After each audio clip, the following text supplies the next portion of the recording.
ትራምፕና ኔታንያሁ ተጣሉ፣ ተጨቃጨቁ። አየሩን የሞላው ወሬ ነው። የንትርካቸው ምንጭ ደግሞ ኢራን ነች። ኔታንያሁ በጀት ቴህራንን ካልደበደብኩ፣ ትራምፕ ተረጋጋ፣ ንግግር ይቅደም መባባላቸው ተሰምቷል። ኢራን ለሰላም ብቻ ተጠቀመዋለሁ የምትለው የኒኩሌር መርሃ ግብር በዋሽንግተንም በቴልአቪቭም ተወዶላት አያውቅም። ትራምፕም ኔታንያሁም ይህ ፕሮግራም ቀጥ ብሎ ቢቆም ምርጫቸው ነው። ኢራን አስፈላጊ ከሆነ ትመታለች የሚለው የትራምፕ ማስፈራሪያ የቅርብ ጊዜ ትውስታ ነው። አስፈራርቶ መደራደርን መርህ ያደረገው የትራምፕ አስተዳደር ኢራን ላይ ወታደራዊ እርምጃ ወስዳለሁ ብሎ በዛተበት አንደበቱ ውይይት የሚለውን ቃል ጠርቷል። በኦማን መዲና ሙስካትና በሮም 5 ዙር ያህል የተወያዩት ዋሽንግተንና ቴህራን ለስድስተኛ ዙር ውይይት ቀጠሮ ይዘዋል። አስገራሚው ነገር የአሜሪካው ፕሬዝዳንት በመጀመሪያው ዙር የፕሬዝዳንትነት ቆይታቸው ከኢራን ጋር ተገብቶ የነበረውን ስምምነት የቀደዱ መሆናቸው ነው።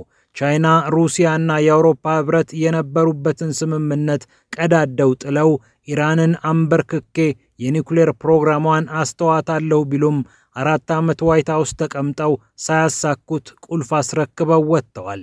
የባይደንን 4 ዓመት ተሻግረው መልሰው ስልጣን ላይ ሲወጡ ግን ንግግር የሚለውን ሐሳብ አመጡ።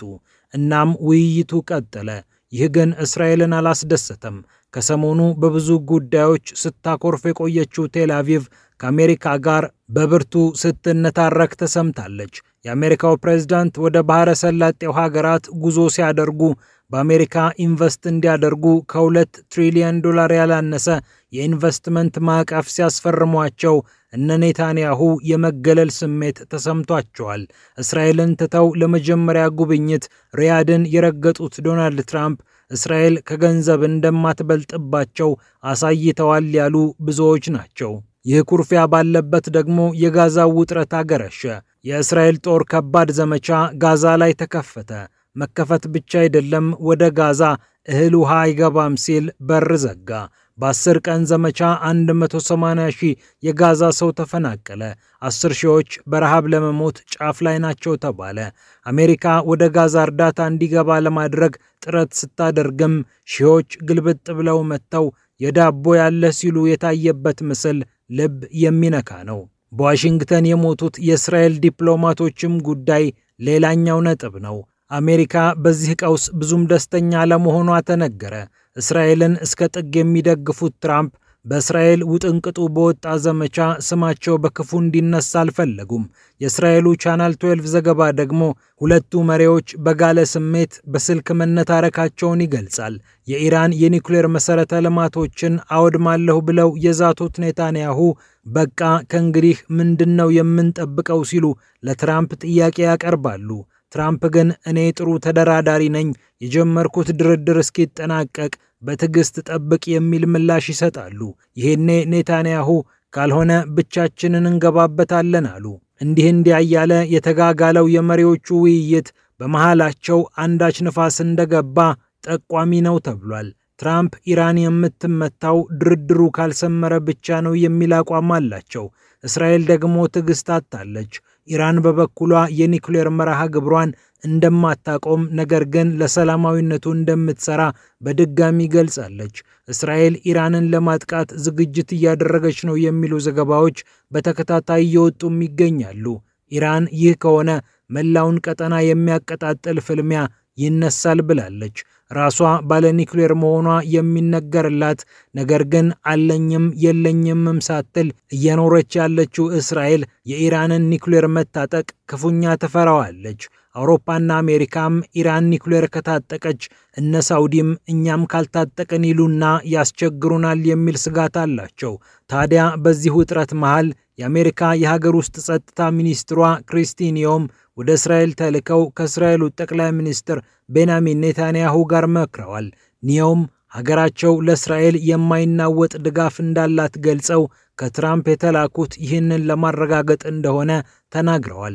በዋሽንግተን የሞቱት የእስራኤል ዲፕሎማቶች ጉዳይ ሚኒስትሯ የተላኩበት አንዱ ጉዳይ ነው ተብሏል። ሚኒስትሯ ከኢየሩሳሌም እስከ ጋዛ ድንበር ተጉዘው ጎሽ አበጃችሁ፣ ራሳችሁን እየተከላከላችሁ ነው፣ ጥሩ ስራ እየሰራችሁ ነው በማለት አይሁዶችን አሞካሽተው ተመልሰዋል።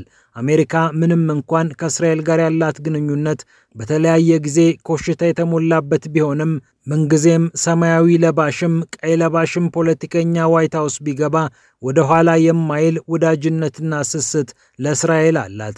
የጋዛው ጦርነት ከተነሳ ጊዜ አንስቶ 90,000 ቶን የጦር መሳሪያ አሜሪካ ለእስራኤል አስረክባለች። ይህንን ያህል የጦር መሳሪያ ለማድረስ 800 የአውሮፕላን በረራ አስፈልጓል። 140 የመርከብ ጭነት ጠይቋል። ከዚህ ያነሰ ክብደት ያለው ምግብ የጠየቀው የጋዛ ሕዝብ ግን ከጠኔ ጋር ተፋጧል።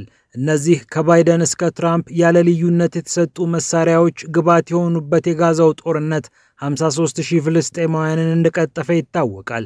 ታዲያ ጦርነቱና ሰብአዊ ቀውሱ ለእስራኤል ወዳጆቿን እያሸሸባት ይገኛል። አውሮፓና ካናዳ ለዚህ ምሳሌዎች ናቸው። ፈረንሳይ፣ እንግሊዝና ካናዳ እስራኤል ወደ ጋዛ የሚገቡ እርዳታዎችን እንዳታቋርጥ ከመጠየቅም ባለፈ በዌስት ባንክ የምትፈጽመው ግፍ እንዲቆም አቋም ይዘዋል። ይህ ካልሆነ ማዕቀብ እስከ መጣል እንደሚደርሱም አስፈራርተዋል። ዌስት ባንክ የላኳቸው ወኪሎቻቸው ላይ ጥይት መተኮሱ ደግሞ ነገሩን አግሎት ከርሟል። አሁን ደግሞ ፈረንሳይና እንግሊዝ ለፍልስጤም ዕውቅና እንሰጣለን በሚል እየመከሩ መሆኑ ተሰምቷል።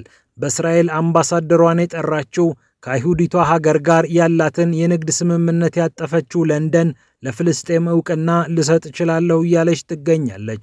አሁን ስልጣን ላይ ያለው ሌበር ፓርቲም ደረጃ በደረጃ ለፍልስጤም ዕውቅና መስጠት ያስፈልጋል የሚል እምነት አለው። ይህንን እምነቱንም በማኒፌስቶ ደረጃ ቀርጾ በምርጫ ዘመቻ ወቅት አቅርቦት ነበር። ፍልስጤም በሂደት ዕውቅና ካላገኘች ዘላቂ ሰላም በአካባቢው አይመጣም የሚል እምነት አለው የእንግሊዙ ሌበር ፓርቲ። እንግሊዝ እንደ አውሮፓውያን አቆጣጠር በ2014 ተመሳሳይ ሐሳብ ይዛ ነበር። በተለይ በዌስት ባንክ እስራኤል አይሁዳዊ ሰፋሪዎቿን ማስፈር የማታቆም ከሆነ ምላሹ የፍልስጤም ዕውቅና ይሆናል ስትል በሚስጥር መምከሯ ተሰምቷል። በቅርቡም የብሪታንያው የውጭ ጉዳይ ሚኒስትር ዴቪድ ላሚ ሀገራቸው ከፈረንሳይና ከሳውዲ አረቢያ ጋር ለፍልስጤም በሚሰጥ የሀገርነት ዕውቅና ዙሪያ መምከራቸውን ዘጋርዲያን ዘግቧል። የፈረንሳይ ባለስልጣናትም ተመሳሳይ ቅኝት ላይ ናቸው። ይሁንና ይህንን የሰማችው እስራኤል ቁጣዋን እየገለጸች ትገኛለች። ለንደንና ፓሪስ ለፍልስጤም ሀገር ነሽ የሚል ዕውቅና ከሰጡ እኔም ዌስት ባንክን እጠቀልላለሁ የሚል ማስፈራሪያ እያሰማች ነው። የእስራኤሉ ሃሬትስ ጋዜጣ ይህንን ማስፈራሪያ የሰጡት የእስራኤሉ የስትራቴጂ ጉዳዮች ሚኒስትር ሮን ደርመር ናቸው ይላል። ዕውቅና ስጡና ዌስት ባንክን እንውጣለን ሲሉ ሚኒስትሩ የአውሮፓ አቻዎቻቸውን አስፈራርተዋል። ይህ ማስፈራሪያ የውጭ ጉዳይ ሚኒስትሩ ጌዲዮን ሳርም ተጋርተውታል። ይህ የአውሮፓ ንቅናቄ እስራኤልን በከፍተኛ መጠን እንዳስደነገጣት ታውቋል። ከዚህ ቀደም ስፔን፣ አየርላንድ ተመሳሳይ ነገር ሲሉ ብዙም ያልበረገገችው ቴል አቪቭ አሁን ግን ነገሩ መክረሩ እየገባት ነው። የቀድሞ የእስራኤል ጠቅላይ ሚኒስትር ኤሁድ ባራክ አማካሪ አሎን ሊየል ይህንን ስጋት ይጋራሉ። የቀድሞ ባለስልጣን እንዲህ ይላሉ። ከስፔን አምባሳደርህን ማስወጣት ትችላለህ። ከደብሊንም ከኦስሎም ይህንን ማድረግ ትችላለህ። ከለንደን ግን አምባሳደርህን ማስወጣት አትችልም። ለንደን ያለውን ኤምባሲህን መዝጋት አትችልም በማለት የነገሩን ክብደትና ልዩነት ተናግረዋል። እንግሊዝና ፈረንሳይ ታሪካዊ ወዳጆቻችን ናቸው። እነርሱ ለፍልስጤም ዕውቅና ሰጡ ማለት ብዙ ነገር ይቀይራል። የእነርሱን ዕውቅና በጸረ አይሁድ ወይም በጸረ ሴማዊነት ክስ ማስተባበልና ማጣጣል አትችልም። የእስራኤል ማስተሳሰብ መቀየር ይኖርበታል በማለት የለንደንና የፓሪስ ዕውቅና መስጠት ከባድ ሚዛን እንደሆነ ያስረዳሉ።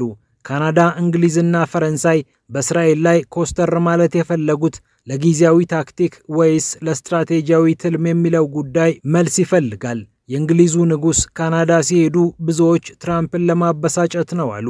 ይሄኛውስ ለፍልስጤም ዕውቅና እንሰጣለን የሚለው ጠጋ የትራምፕን ትኩረት ለማግኘት ነው?